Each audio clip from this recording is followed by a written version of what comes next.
Ketika aku melihat kamu untuk pertama kalinya, aku menyadari apa yang akan aku lakukan dalam hidupku. Aku akan menghabiskan kayaknya untuk mencintai kamu aja deh ya. Boleh nggak sih? Bertemu itu dengan kayak emang kebetulan gitu. Kita nggak sengaja kebetulan jalan-jalan pagi.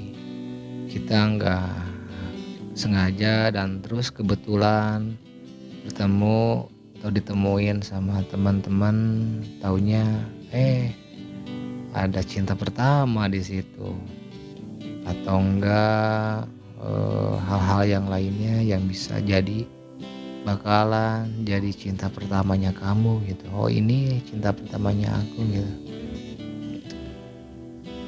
Ya walaupun nanti cinta pertamanya ya nggak tahu endingnya kayak gimana, nggak tahu. Yang penting kesan yang pertama yang kita dapat adalah yang sangat luar biasa, itu ya cinta pada pandangan pertama. Apakah kamu percaya pada cinta pada pandangan pertama? Atau haruskah aku lewat lagi gitu? Ya mungkin besok aku lewat lagi, mudah-mudahan ada dia lagi gitu ya. Besok aku lewat lagi di tempat itu, atau enggak aku besok jajan lagi di tempat itu, atau enggak aku nongkrong lagi di tempat itu, atau enggak aku pergi ke kafe yang itu lagi, atau enggak aku pergi ke tempat clubbing lagi. Kayaknya dia bakalan ada deh gitu, anjay. Atau enggak besok aku pergi ke tempat itu lagi siapa tahu ada dia lagi. Kalau ada dia berarti kemungkinan apakah itu cinta yang pertama, dan atau itu bisa dibilang cinta pada pandangan pertama. Wow, cinta itu hadir pada pandangan pertama, pandangan terakhir, dan semua pandangan yang pernah dialami keduanya. Pertama kali aku ngelihat kamu, aku tahu ada sesuatu di antara kita. Terima kasih, cinta pertamaku. Kamu benar-benar mengubah hidupku tuh.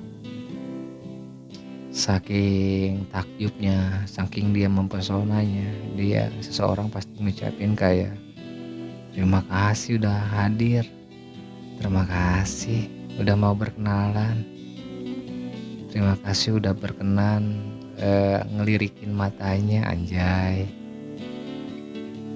Bukan yang terbaik tapi yang pertama. Cinta adalah hal pertama yang ditemukan sepasang manusia pertama di bumi. Cinta pada pandangan pertama disembuhkan dengan pandangan yang kedua. Bisa jadi ya, kan tadi aku bilang cinta pada pandangan pertama itu nggak harus selalu di awal jadi pertama, karena setelah mungkin putus bakalan ada lahirnya kembali cinta pada pandangan kedua, yang kita sebut adalah mantan ke satu, mantan kedua. Ya itu sih pengalaman ya. Kita besok lagi ketemu lagi pada cinta pada pandangan yang ketiga kalinya, pada seseorang yang lewat tentunya ya. Mengapa pria menyukai cinta pada pandangan pertama? Ini menghemat banyak waktu bagi mereka katanya. Saya percaya pada cinta pada pandangan pertama. Kamu menginginkan koneksi itu kan, dan kemudian kamu menginginkan beberapa alasannya. Ya emang benar, jatuh cinta itu adalah anugerah dari Tuhan untuk membuat perasaan hambanya menjadi bahagia atau dikasih bahagia. Sebenarnya Tuhan itu udah ngasih bahagia terhadap cinta itu sendiri gitu. Cuman terkadang si manusianya itu merusaknya kayak dengan membuat pasangannya eh, kecewa atau sengaja berselingkuh gitu. Padahal Tuhan itu udah ngasih kebahagiaan di atas jatuh cinta gitu. Jadi emang Tuhan itu udah ngasih anugerah jatuh cinta untuk membuat perasaan hambanya menjadi bahagia. Dan kenapa nggak bisa jadi bahagia? Karena orang tersebut itu merusak cintanya itu sendiri dengan berselingkuh, dengan melakukan pelampiasan. Malah bahagialah ketika kamu jatuh cinta, karena disitulah kamu akan memberikan yang terbaik dalam hidup kamu. Waduh, jatuh cinta nggak hanya membuat seseorang bahagia, namun juga berjuang untuk orang yang disayang.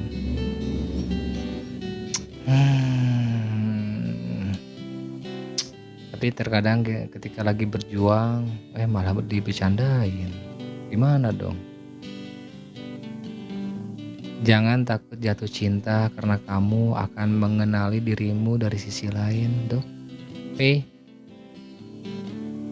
Pada orang-orang yang lagi takut jatuh cinta lagi, mungkin yang pernah ngalamin kecewanya, rasa sakitnya tuh, jangan takut jatuh cinta lagi. Masa takut jatuh cinta lagi?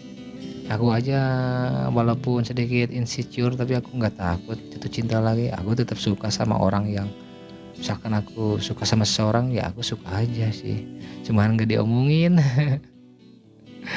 Aku suka sama seseorang, aku cinta sama seseorang, tapi aku nggak diomongin aja sih, gitu aja biar nggak sakit hati. Masalahnya kalau diberitahu gitu, makanya ditutupin aja dulu gitu.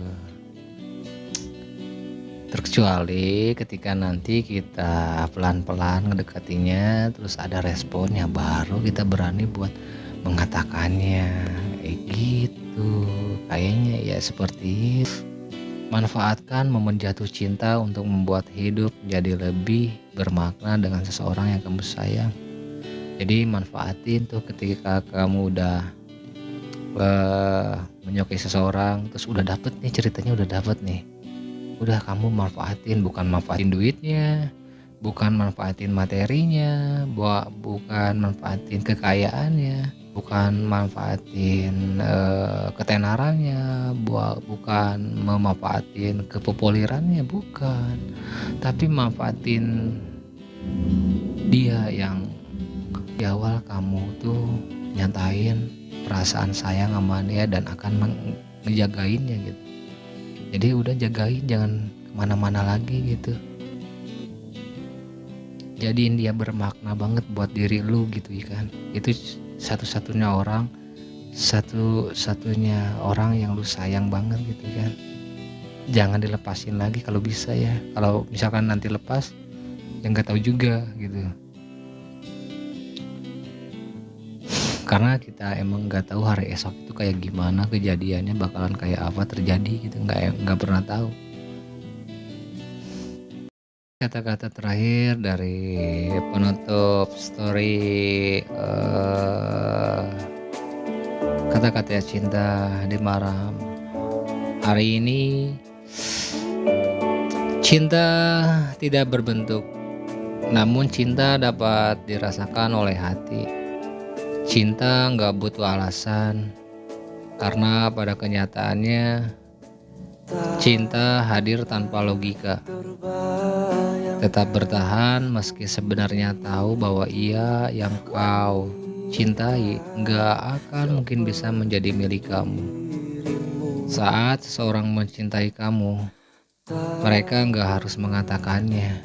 Kamu akan tahu dari cara mereka memperlakukan kamu.